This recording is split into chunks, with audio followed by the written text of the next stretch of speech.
Welcome to the Natalia's Home and Garden. We've got the waterfall done. It looks pretty nice. Took me all day to do it. And it was a hot day. Got some work to do on the pond still, but we got it partially filled. It's like a puzzle. Everything's got to be stacked a certain way, and we've only got so many rocks to do it, so we've got to figure out how to make it work.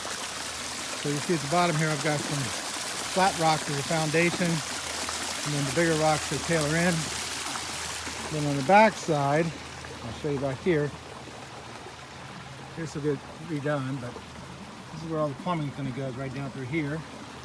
This is the top. We're walking around this way here real quick, and let's show you the other side. It is hot today. It's probably 95 degrees. It was so hot, but need to get it done, and we got it done. I'll show you this side. You see again, by the flat rocks to the foundation, it comes up around, curves around. I get some more rocks. I got more rocks coming. For the rest of it, I got some more work down on the other end I got to do. It works nice though. Plenty of water, and it's quite loud actually, but we'll love it. We're going to enjoy it. We've got to get the rest of the pond done, but at least we're off to a good start. I wanted to get this done for the weekend, and we've accomplished our goal. Now we need to finish the pond. You see I'm trying to lay out the rocks, just kind of sampling some stuff up. Got to get the water level up, but there's a lot more work to do.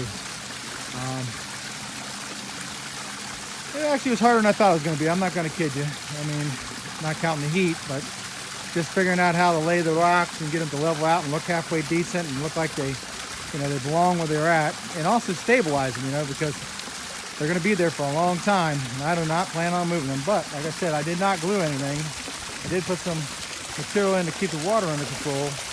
I used a pool material that's used for around your inlets and stuff, and it seemed to help quite a bit. It's keeping the water in. I'm not got any leaks on the outside. I'll show you the back side from this side too. Oops, sorry about that. There's the electric.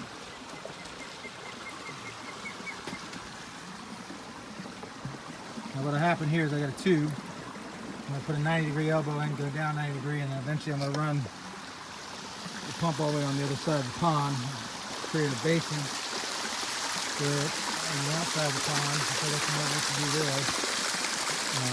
Kind of like a sump pump. And then run the hose roll outside along the edges over here. Over here, and run the lines and electric and everything in the back, connect it. Change the plans. Originally I was going to run the pipe underneath, but you can see the pipe doesn't look very good. So instead of doing that, I'm going to change it up a little bit and give a more aesthetic, professional look to it. We got some more trees coming tomorrow. Again, one's going to go over here. One's going to go right down here. And it'll give shade in this area right here. 2/3 of the pond gets shaded all day. This part does not. We actually match these trees, so they're going to look really good. That's all we got to say today. Enjoy it. I'll let you sit here and listen for a few seconds. And now you have it. Have a good day.